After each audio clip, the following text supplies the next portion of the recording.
Shalom to you from oneforisrael.org. This week we are looking at the Torah portion from Numbers chapter 4-7 called Lift Up, in Hebrew, Naso. At the heart of this portion are a few verses calling the Israelites to put out of the camp anyone who is ceremonially unclean. The Lord spoke to Moses, saying, "Command the people of Israel that they put out of the camp everyone who is leprous or has a discharge, and everyone who is unclean through contact with the dead. You shall put out both male and female, putting them outside the camp, that they may not defile their camp in the midst of which I dwell." And the people of Israel did so, and put them outside the camp, as the Lord said to Moses. So the people of Israel did. God is full of love, mercy, and grace, and desires all to come to Him. Yet He is holy, that is to say, He is separated from all evil and sin. In the words of the prophet Habakkuk, God is of purer eyes than to see evil, and cannot look at wrong. The principle is simple. No one who is unclean can come near to God. And in ancient Israel, under the Mosaic covenant, all the unclean were put outside the camp so as not to defile it. Throughout the Hebrew scripture, the prophets performed many miracles through God's power to encourage His people. But there is a special class of miracles that were never performed, the so-called messianic miracles. Only the Messiah would and could perform these miracles when He came, and would signify to us that He indeed is the Messiah. These messianic miracles focus on cleansing the uncleansable. In the Babylonian Talmud, in tractate called Nedarim or Vows, it states that the Messiah would heal a blind man from birth, cure the lepers, cast out a demon causing dumbness, and raise a man dead at least 4 days. For time's sake, we will focus on a miracle of cleansing lepers, since leprosy is mentioned in this week's Torah portion. Since the Mosaic law was given and completed, no Jewish leper had been healed. In Luke chapter 5, we see Yeshua performing these messianic miracles, including the healing of lepers. While He was in one of their cities, there came a man full of leprosy. And when he saw Jesus, he fell on his face and begged Him, "Lord, if you will, you can make me clean." And Jesus stretched out His hand and touched him, saying, "I will, be clean." And immediately the leprosy left him.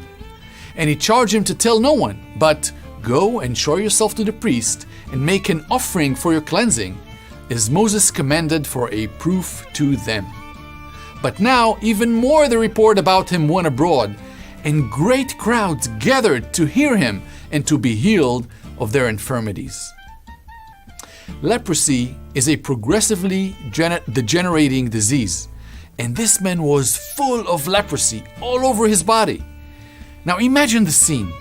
As this unclean man approaches Jesus, the disciples, along with everyone else in the crowd, pull back as quickly as possible to stay as far away from this unclean man as possible.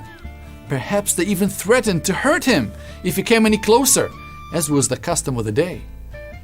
This leper made a bold move, risked his life by approaching Jesus, and made a strange request.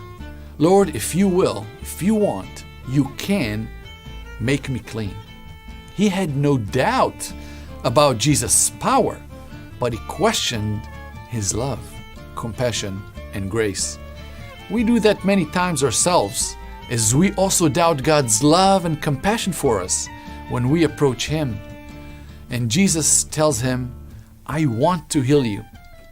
But then He does the most peculiar thing. To the leper's great surprise, and no doubt to the absolute horror of everyone in the crowd, Jesus reached out and touched him. That touch was most likely the first loving touch this man had in years.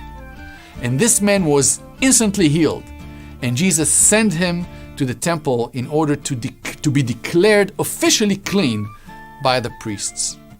Normally, when unclean people touched clean people, the clean people become unclean. But here, however, we see that Jesus, the perfectly clean one, makes the unclean clean by his touch of love. And he still invites us today to come to him with all our uncleanness, to take a risk like the leper and to reach out to him. And he is willing and able to cleanse us from all uncleanliness in order to bring us from outside the camp and into his eternal presence. Please join us next week for another installment of 5 Alive. Wishing you God's shalom from One for Israel. And don't forget to share. Our ministry, One for Israel, is an initiative of native-born Israelis on the forefront of media and high-tech evangelism, boldly proclaiming salvation to Israel. Raising up leaders and equipping them with the tools they need to transform our communities. We also provide humanitarian aid to Holocaust survivors with the love of Yeshua. Join us as we share the gospel in Israel. Become One for Israel.